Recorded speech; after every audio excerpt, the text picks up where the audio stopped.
नाजरीन अस्सलाम वालेकुम। खबरनामे में आपका खैर मकदम है। सबसे पहले नजर डालते हैं सुर्खियों पर।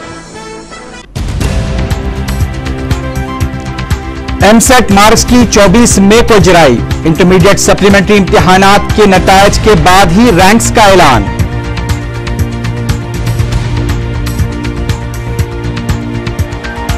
ज़िमनी इंतखाबात के पेश नजर तेलुगु देशम का महानाडु प्रोग्राम मुलतवी।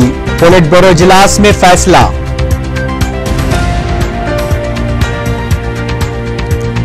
आईसेट और एपटेट में शिरकत के ख्वाहिशमंद अक़लियती उम्मीदवारों के लिए मुफ्त कोचिंग तरबियती मरकज का निजाम कॉलेज में इफ्तिताह। और आईपीएल मैचेस के दौरान सट्टेबाजी उरूज पर टास्क फोर्स की खुसूसी टीमों की तश्कील।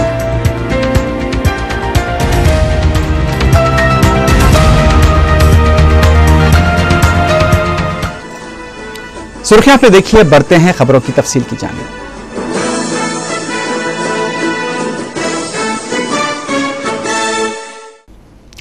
हुकूमत ने ऐलान किया है कि एमसेट के रैंक्स इंटरमीडिएट सप्लीमेंट्री इम्तिहानात के नतायज के बाद ही जारी किए जाएंगे। एमसेट के कन्वीनर रमना राव ने सरपरस्तों में पाई जाने वाली बेचैनी को देखते हुए सेक्रेटेरिएट में वजीर आला तालीम दामोदर राज नरसिम्हा, रियासती वज़रा और दीगर आला ओहदेदारों से तबादला ख्याल किया। बाद में वजीर सानवी तालीम पार्था सारथी ने बताया कि पुराने तरीक़ेकार के मुताबिक ही रैंक्स जारी किए जाएंगे। उन्होंने बताया कि 24 मई को सिर्फ एमसेट के निशानात जारी किए जाएंगे और रैंक्स का ऐलान सप्लीमेंट्री इम्तिहानात के नतायज के बाद होगा। వార్తాపత్రికల్లో అదేవిధంగా కొన్ని ఛానల్స్ కూడా అనుకుంటాను, ఇంటర్మీడియట్ సెకండ్ ఇయర్ ఇంప్రూవ్మెంట్ రాసే విద్యార్థులకి మొట్టమొదటి ఎంసెట్ కౌన్సిలింగ్లో వాళ్ళని కన్సిడర్ చేయరు. వాళ్ళు రెగ్యులర్ ఎగ్జామ్ పాస్ అయి ఉన్నా కూడా ఇంప్రూవ్మెంట్ రాయటం మూలంగా ఆ విద్యార్థుల్ని కేవలం సెకండ్ కౌన్సిలింగ్లో మాత్రమే తీసుకుంటారు. మొట్టమొదటి కౌన్సిలింగ్ వాళ్ళు కోల్పోతారని చెప్పేసి కొన్ని పత్రికల్లో కొన్ని ప్రసార మాధ్యమాల్లో వార్తలు వచ్చిన దరిమిలా కొంత గందరగోళ పరిస్థితి విద్యార్థులు నెలకొని నిన్న. దానికి తోడు ఇంప్రూవ్మెంట్కి కానీ సప్లిమెంటరీకి కానీ నిన్న ఫీజు కట్టడానికి ఆఖరి దినం. ఎప్పుడైతే ఇటువంటి వార్తలు వచ్చినాయో ఇంప్రూవ్మెంట్ రాసిన విద్యార్థుల్ని మొట్టమొదటి కౌన్సిల్ పాస్ అయి ఉన్నా కూడా రెగ్యులర్ ఎగ్జామ్లో పాస్ అయి ఉన్నా కూడా మొట్టమొదటి కౌన్సిలింగ్లో కన్సిడర్ చేయని చెప్పేసి ఎప్పుడైతే వచ్చినాయో చాలామంది విద్యార్థులు వారు కట్టిన ఫీజును కూడా వెనక్కి తీసేసుకోవడం జరిగింది. रियासत में आइंदा माह होने वाले ज़िमनी इंतखाबात को देखते हुए तेलुगु देशम के महानाडु प्रोग्राम को मुलतवी कर दिया गया है। जुमे को एनटीआर ट्रस्ट भवन में तेलुगु देशम पोलिट ब्यूरो के मुनक्कदा इजलास में यह फैसला किया गया। बाद में मीडिया से बात करते हुए तेलुगु देशम पोलिट ब्यूरो के रुकन एर्रन नायडू ने बताया कि ज़िमनी इंतखाबात के बाद महानाडु की नई तारीख को ख़तयत दी जाएगी। इस मौके पर उन्होंने अराजी अलॉटमेंट मसले पर कांग्रेस हुकूमत को तनकीद का निशाना बनाते हुए कहा कि कवायद की खिलाफ वर्जी करते हुए मनमाने तरीकों से अराजियात अलॉट की गई। एर्रन नायडू ने कहा कि हुकूमत की नाअहली और लापरवाही की वजह से रियासत में फलाह बहबूद के प्रोग्राम पूरी तरह से ठप हो चुके हैं। उन्होंने कहा कि अभी तक किसानों को इनपुट सब्सिडी भी मौसूल नहीं हुई है। एर्रन नायडू ने कहा कि शराब सिंडिकेट मामले में हुकूमत असल खातियों के खिलाफ कार्रवाई करने में नाकाम रही है। సంస్థాగత ఎన్నికలతో మహానాడు కూడా మేము వాయిదా వేసుకున్నాం. ఎందుకంటే సంస్థాగత ఎన్నికలు పూర్తయిన తర్వాత మహానాడులో పార్టీ అధ్యక్షుని ఎన్నిక జరగాలి కాబట్టి ఆ ప్రక్రియలో భాగంగా మహానాడు తర్వాత అంటే ఈ ఉప ఎన్నికలు అయిన తర్వాత షెడ్యూల్ ప్రకటించడం జరుగుతుంది. సంస్థాగత ఎన్నికలు ఎప్పుడు జరపాలి, మహానాడు ఎప్పుడు జరపాలనేది ఉప ఎన్నికల తర్వాత 1-2 మాసాల్లో మిగతా కార్యక్రమం అంతా పూర్తి చేయడం జరుగుతుంది. वज़ीर आला किरण कुमार रेड्डी 5 मई को दिल्ली रवाना होंगे, जहां वो एनसीटीसी के मसले पर मुनक्किद होने वाले वज़ीर आला के इजलास में शिरकत करेंगे और परनहिता चिवल्ला प्रोजेक्ट के सिलसिले में हुकूमत महाराष्ट्र से माहिदा करेंगे। इसके अलावा बताया जाता है कि किरण कुमार रेड्डी सियासी उमूर के ताल्लुक से कांग्रेस की आला क़यादत से भी मुशावरत करेंगे। इम्कान जाहिर किया जा रहा है कि इसी दौरान ज़िमनी इंतखाबात में हिस्सा लेने वाले पार्टी उम्मीदवारों का सरकारी तौर पर ऐलान भी किया जाएगा। रियासती वजीर कानून ई प्रताप रेड्डी ने कांग्रेस की मरकजी क़यादत से मुतालबा किया है कि वह डीएल रविंदर रेड्डी के खिलाफ फौरी कार्रवाई करे। मीडिया से बात करते हुए उन्होंने कहा कि जगन मोहन रेड्डी किरण कुमार रेड्डी हुकूमत को गिराने की कोशिश कर रहे हैं और डीएल रविंदर रेड्डी कहते हैं कि किरण कुमार रेड्डी जगन मोहन रेड्डी के मकबिर हैं। इस तरह का इल्जाम गैर मंतकी और हकीकत से बईद है। ऐसे बयानात से पार्टी को नुकसान पहुंच रहा है।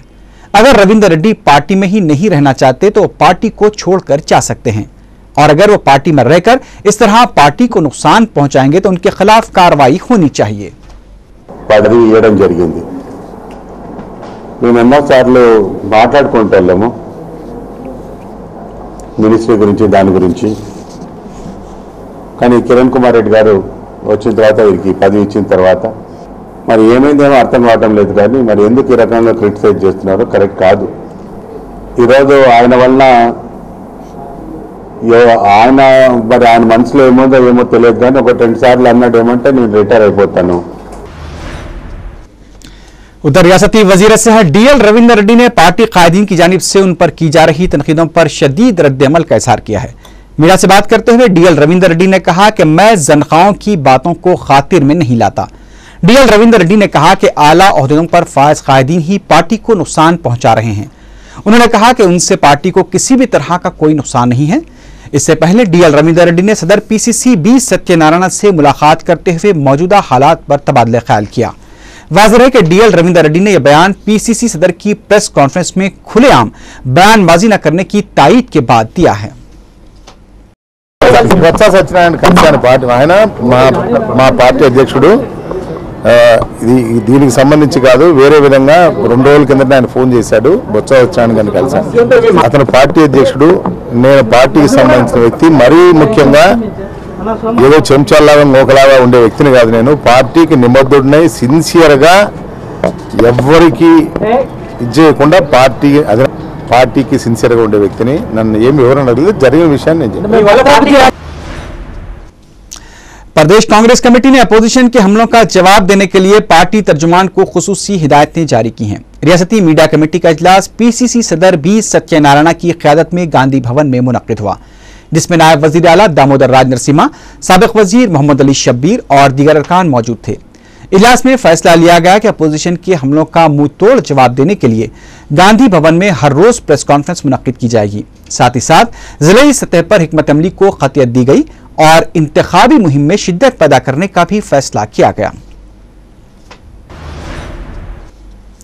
गवर्नमेंट चीफ विप जी वेंकटरमना प्रकाल के इम्कानी उम्मीदवार सुमना राव को कांग्रेस में शामिल किए जाने से शदीद नाराज हैं। मीडिया से बात करते हुए जी वेंकटरमना ने कहा कि किसी को भी पार्टी में शामिल करने से कबल जिले सतह पर मुशावरत की जानी चाहिए, लेकिन सुमना राव को किसी से भी मशवरा किए बगैर पार्टी में शामिल कर लिया गया।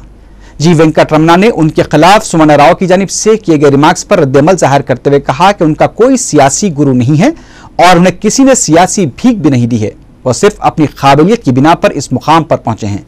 इस मौके पर उन्होंने साबिक लीडर समरसिम्हा रेड्डी की कांग्रेस में शमूलियत के मसले का हवाला देते हुए कहा कि एक वजीर की मुखालिफत की वजह से समरसिम्हा रेड्डी को कांग्रेस में शामिल नहीं किया गया था, लेकिन अब इस रिवायत को तर्क करते हुए सुमना राव को पार्टी में शामिल कर लिया गया है, जो कि नामुनासिब है और पार्टी कवायद की खिलाफ वर्जी भी है। పార్టీలో జాయిన్ అయ్యే వాళ్ళు ఖచ్చితంగా జిల్లా కాంగ్రెస్ అధ్యక్షులతో కూడా మాట్లాడాల్సిన అవసరం ఉంటుందని నేను అనుకుంటున్నాను। సరే, ఇప్పుడు దాన్ని ప్రతిరోజు అదే విషయం మాట్లాడడం నాకు బాగా అనిపిస్తున్నది। కాంగ్రెస్ పార్టీలో ఒక మండలంలో ఎవరైనా నాయకులు అయితే నేనైతే జిల్లా కాంగ్రెస్ మండల నాయకులను కలిసి రమ్మని చెప్తాను। सदर पीसीसी बी सत्यनारायण ने कहा है कि सियासी जमातों और हुकूमतों में मकबरों का होना आम बात है। मीडिया से बात करते हुए उन्होंने पार्टी कायदीन को इंतबाह दिया कि पार्टी के खिलाफ बयानबाजियों से एहतराज किया जाए, वरना कायदीन के खिलाफ सख्त कार्रवाई की जाएगी। बी सत्यनारायण ने कहा कि ज़िमनी इंतखाबात के लिए 2 या 3 दिनों में उम्मीदवारों के नामों का ऐलान कर दिया जाएगा। मुख्तलिफ सवालात का जवाब देते हुए सदर पीसीसी ने कहा कि मजलिस को छोड़कर दीगर जमातें हमारे लिए अपोजिशन हैं। सदर पीसीसी ने कहा कि वाईएसआर एक मकबूल लीडर थे और जगन ने उन्हें गली गली घूमकर बदनाम कर दिया है। उन्होंने इस बात का भी इशारा दिया कि ज़िमनी इंतखाबात के उम्मीदवारों में तब्दीली भी हो सकती है। ఏం జరుగుతుందో తెలుసుకుని అందరికీ కూడా ఈ వేదిక మీద నుంచే చెప్పాను. నాకు ఇంతవరకు అందరితో మాట్లాడాను. అందరినీ కూడా రేపటి నుంచి ఎవరు మాట్లాడకూడదని చెప్పాను. అది అంతర్గత విషయాలు. మీరు ఏదైనా ఉంటే అంతర్గతంగా మాట్లాడాలి తప్ప బహిరంగ మాట్లాడడానికి కూడదని విషయాన్ని చెప్పాను. మీకు నమ్మకం నాకుంది. నా నాయకుల మీద, నా పార్టీలో పెద్దల మీద నాకు నమ్మకం ఉంది. కాబట్టి ఎవరు చూడరు. మీరేదో ఒకరికి చెప్తున్నారని నా భావం. నాకు తెలిసి మాట్లాడుంటే వెరిఫై చేసుకుంటారు. आंध्र प्रदेश यूथ कांग्रेस के रिटर्निंग ओहदेदार एम क्रिस्टोफर ने बताया कि यूथ कांग्रेस के पहले मरहले के इंतखाबात का 15 मई को इनेकाद अमल में आएगा। मीडिया से बात करते हुए उन्होंने बताया कि नामजदगियां दाखिल करने की आखिरी तारीख 11 में होगी। 12 और 13 मई को पर्चों की जांच की जाएगी। 15 था 20 मई को 294 असेंबली हलकों में बूथ लेवल पर रायदही होगी, जबकि दूसरा मरहला ज़िमनी इंतखाबात के बाद मुनक्किद होगा। तेलुगुदेशम लीडर बाई रेड्डी ने कहा है कि अगर जगन मोहन रेड्डी इख्तिदार पर आ जाएंगे तो तिरुपति की मंदिर से लॉर्ड वेंकटेश्वरा की मूर्ति को हटाकर वायएसआर की मूर्ति नस्ब कर देंगे। मीडिया से बात करते हुए बाई रेड्डी ने तिरुपति मंदिर में दर्शन के दौरान जगन मोहन रेड्डी की जानिब से हलफनामा न दिए जाने को भी काबिले अफसोस करार दिया। बाई रेड्डी ने कहा कि जगन मोहन रेड्डी ने हिंदुओं के जज्बात को ठेस पहुंचाई है। उन्होंने कांग्रेस हुकूमत पर भी तनकीद करते हुए कहा कि हुकूमत रियासत में मनादिर और उसके तहत पाई जाने वाली अराजियात के तहफ़्फ़ुज़ में नाकाम हो गई है।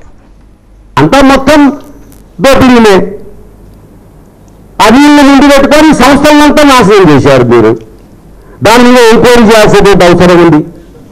ఇది ఒక పెద్ద గ్యాంగ్. ఇది ఒక పక్కన టీటీడీని నాశనం చేశారు, ఇంకొక పక్కన క్రిస్టియన్ ఆర్గనైజేషన్ నాశనం చేశారు మీరు. अत्तापुर बलदी हल्के के अवाम ने प्रजापथम प्रोग्राम के दौरान शामियाने में बैठकर अवामी मसाइल की समाअत करने वाले रुकन असेंबली और सरकारी अहदेदारों को पैदल दौरा करने पर मजबूर कर दिया। हल्का असेंबली राजेंद्र नगर के रुकन असेंबली प्रकाश गौर और आला अहदेदारों को अवाम ने पानी की शदीद किल्लत और ड्रेनेज के मसाइल से वाकिफ करवाया। नुमाइंदा रुकन बल्दिया एम.ए. अजीज ने बताया कि प्रोजेक्ट वर्क के तहत इस हल्के में 314 करोड़ रुपयों के बड़े पैमाने पर तरक्याती काम जारी हैं, जिसकी वजह से अवाम को सख्त तकलीफ हो रही है। उन्होंने कहा कि कामों की तकमील के बाद राहत हो जाएगी। रुकन असेंबली ने मुकामी कब्रिस्तान की हिसारबंदी और हिफाजत के लिए नुमाइंदगी करने का भी तयक़ुन दिया। बहादुरपुर के रुकन असेंबली मौज़म खान ने पानी की किल्लत और आबरसानी अहदेदारों की गफलत और लापरवाही पर बड़े पैमाने पर एहतजाज करने का इंतबा दिया है। बलदी हल्के फलकनुमा में प्रजापथम प्रोग्राम के दौरान अवाम ने पानी की किल्लत की शिकायत की और अहदेदारों की लापरवाही से रुकन असेंबली को वाकिफ करवाया। मौज़म खान ने एमडी वाटर वर्क्स के दफ्तर पर हल्के के अवाम के साथ एहतजाज करने का इंतबा दिया। कई मरतबा मैं मेरे एरिया के वर्कर कारपोरेटर कई मरतबा शिकायत करने के बावजूद भी कोई वजह का रिस्पॉन्सिबिलिटी नहीं ले रहे हैं। टाइम के ऊपर नल नहीं खोल रहे हैं। 2-2 घंटे 4-4 घंटे 6-6 घंटे 8-8 घंटे सप्लाई देर से हो रही है और सप्लाई को जब चालू करते आधे घंटे के अंदर सप्लाई बंद कर डाल रहे हैं।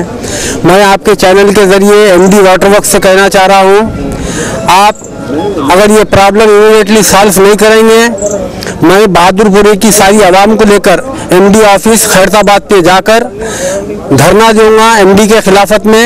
और हमारे जितने प्रॉब्लम आए, कोई प्रॉब्लमों को सॉल्व नहीं कर रहे हैं वाटर वर्क्स के डिपार्टमेंट के लोग, मेरी यही है गुजारिश कि आप जल्द से जल्द काम कराइए। अगर काम नहीं होगा तो हम बहुत बड़े पैमाने के ऊपर वाटर वर्क्स डिपार्टमेंट के ऊपर जाके धरना देंगे। शुक्रिया। बीजेपी का कहना है कि बंगारू लक्ष्मण को एक बोगस मुकदमे में फंसाया गया है। पार्टी के रियासती सदर किशन रेड्डी का मानना है कि सीबीआई के पास करोड़ों रुपए की मामलत के कई मुकदमात हैं, लेकिन उसने सिर्फ 1 लाख रुपए मामलत के मुकदमे को तरजीह देते हुए जानिबदाराना रोल इख्तियार किया। उन्होंने कहा कि बोफोर्स मामले में सोनिया गांधी के मुलविस होने के बावजूद उन्हें क्लीन चिट दी गई। अगर 1 लाख रुपए के लिए बंगारू लक्ष्मण को 4 साल जेल की सजा दी गई तो बोफोर्स मामले में सोनिया गांधी को 25,000 साल की सजा होनी चाहिए। పార్టీ జాతీయ అధ్యక్షులు బంగారు లక్ష్మణ్ గారి పైన ఢిల్లీలో సిబిఐ కోర్టు శిక్ష విధించడం అవుతున్నదో భారతీయ జనతా పార్టీ అసంతృప్తి వ్యక్తం చేస్తా ఉంది। సిబిఐ వైఖరిని, కాంగ్రెస్ పార్టీ యొక్క వైఖరిని తీవ్రంగా ఖండిస్తున్నాము। సిబిఐ కోర్టు ఏదైతే శిక్ష విధించిందో, ఎందుకంటే బంగారు లక్ష్మణ్ గారు ఏ రకమైనటువంటి అధికార దుర్వినియోగమో, ఒక కంపెనీకి ఫేవర్ చేయడమో, లైసెన్స్ పర్మిట్స్ ఇవ్వడమో ఏ రకమైనటువంటి జరగలేదు। सीआईडी पुलिस ने नारजोन टास्क फोर्स पुलिस की मदद से सूरी कत्ल केस के अहम मुलजिम भानु किरण के एक साथी को गिरफ्तार कर लिया और उसके कब्जे से 2 तफंचे जब्त कर लिए। पुलिस ने बताया कि भानु किरण से पूछताछ के बाद उसके साथी बी विजय कुमार उर्फ विष्णु साकिन नारायणपेट महबूबनगर को गिरफ्तार कर लिया। भानु की तरह विजय कुमार भी सूरी के कत्ल के बाद से फरार था। पुलिस ने बताया कि विजय कुमार ने अपने मुखालिफिन को कत्ल करने के लिए सूरी और भानु किरण की मदद हासिल की थी। भानु किरण ने उसे 2 देसी साख्ता तफंचे दिए थे। सूरी के कत्ल के बाद से वह फरार था, जिसको पुलिस ने गिरफ्तार कर लिया। अलहदा तेलंगाना एडवोकेट जेसी ने मरकजी वजीर दाखिला पी चिदम्बरम की जानिब से तेलंगाना से मुताल्लिक किए गए हालिया रिमार्क्स के खिलाफ गन पार्क के पास एहतजाज किया। एडवोकेट जेसी ने तेलंगाना पर कांग्रेस और तेलुगु देशम के मौक़िफ़ पर नाराजगी का इजहार करते हुए दोनों जमातों के परचम को नजरातिश किया। वकला जेसी ने पार्लियामेंट में अलहदा तेलंगाना बिल पेश करने का मुतालबा करते हुए नारे भी लगाए। पुलिस ने एहतजाजी वकला को गिरफ्तार कर लिया, बाद में उन्हें रिहा कर दिया गया। रियासत के कई अजला में गर्मी की शिद्दत में जबरदस्त इजाफा देखा जा रहा है। गुज़िश्ता 3 दिनों से निजामाबाद, आदिलाबाद, खम्मम, रामागुंडम और हैदराबाद में गर्मी उरूज पर पहुंच चुकी है। निजामाबाद में दर्जे हरारत 43.5, रामागुंडम में 43.4, आदिलाबाद में 43 और हैदराबाद में दर्जे हरारत 41.5 डिग्री रिकॉर्ड किया गया है। शदीद गर्मी की वजह से सड़कों पर दोपहर के औकात में ट्रैफिक की आमदोरफ्त पर भी असर देखा गया है।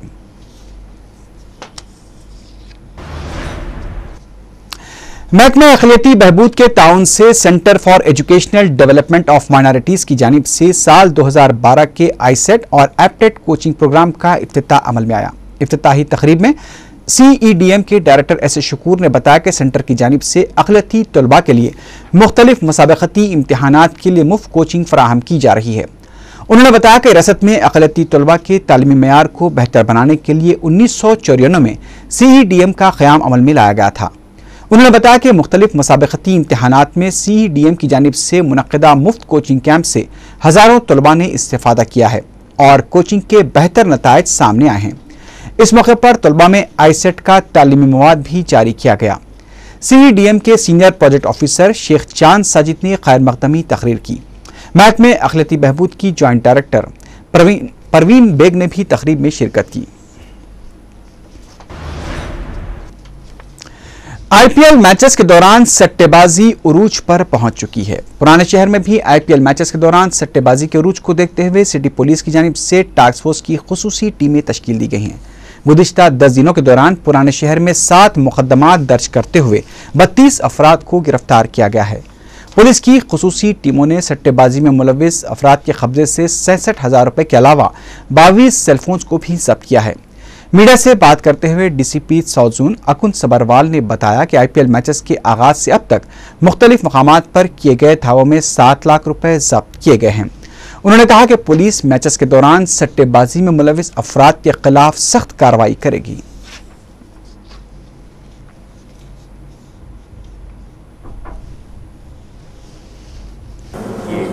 बेटिंग की कंप्लेंट्स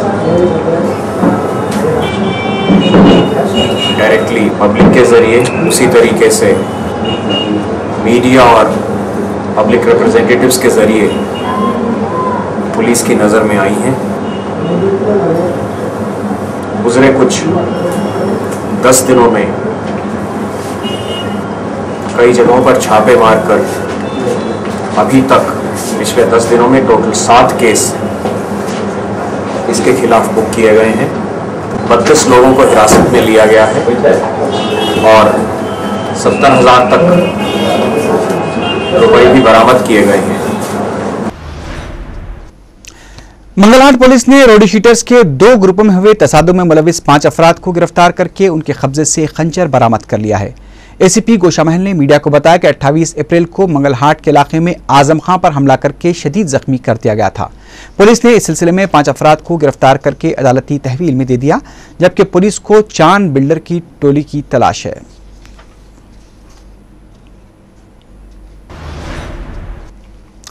बालाला अकोला संगम ने कोटा साई बाबा आश्रम के खिलाफ इंसानी हुकूक कमीशन से शिकायत की है। बताया जाता है कि कोटा साई बाबा आश्रम में कम उम्र के बच्चों को हरासा करते हुए उनके साथ बदफेली की जा रही है। इंसानी हुकूक कमीशन के सदरनशीन ने डीओ अनंतपुर को 23 जुलाई 2012 तक रिपोर्ट पेश करने की हिदायत दी है।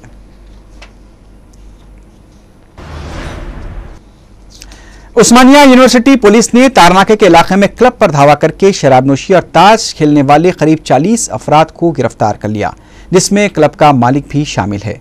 पुलिस ने बताया कि क्लब के मालिक ने पुलिस की कार्रवाई में रुकावट पैदा करने की कोशिश की थी, जिस पर पुलिस ने उसे भी गिरफ्तार कर लिया। पुलिस ने गिरफ्तारशुदा अफराद के कब्जे से रकम और ताश के पत्ते जब्त कर लिए हैं।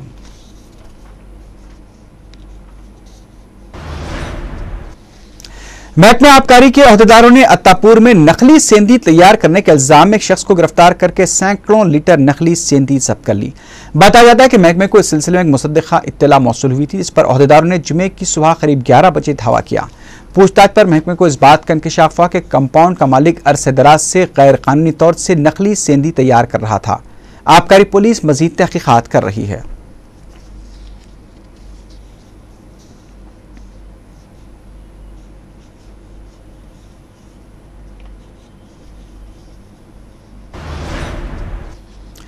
West zone task force police ने चंद दिन कबल बंजारा हिल्स रोड नंबर 1 पर एटीएम सेंटर में पेश आई सरखे की वारदात के मामले को हल कर लिया है और 5,10,000 रुपए का सरखा करने वाले कार मैकेनिक अहमदनगर फसलांसर के रहने वाले 20 साला फरीद खां को गिरफ्तार कर लिया। पुलिस ने बताया कि फरीद खां एक आदि सारिक है। इससे कबल हिमायतनगर पुलिस ने उसे सेलफोन्स और लैपटॉप्स के सरखे की वारदात के इल्जाम में गिरफ्तार करते हुए जेल भेज दिया था। फरीद खान ने 24 और 25 अप्रैल की दरमियानी शब हथौड़े और राड से एटीएम मशीन का दरवाजा तोड़ते हुए 5 लाख रुपए का सरखा किया था।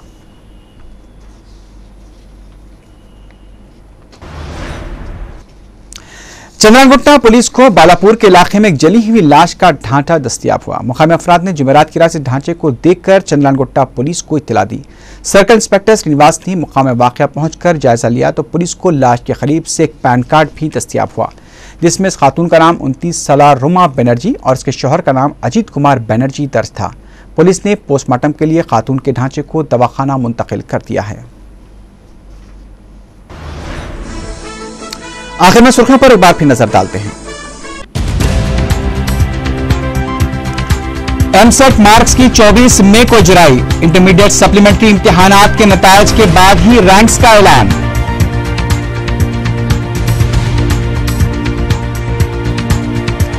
ज़िमनी इंतखाबात के पेश नजर तेलुगु देशम का महानाडु प्रोग्राम मुलतवी। पोलिट ब्यूरो इजलास में फैसला।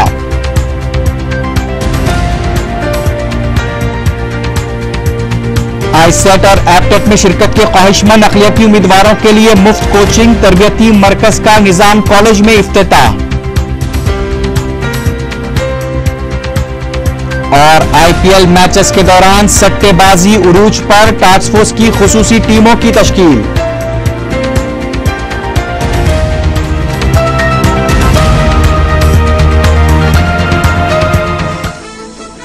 इसी के साथ ही खबरनामा इख्तिताम को पहुंचा। अल्लाह हाफिज।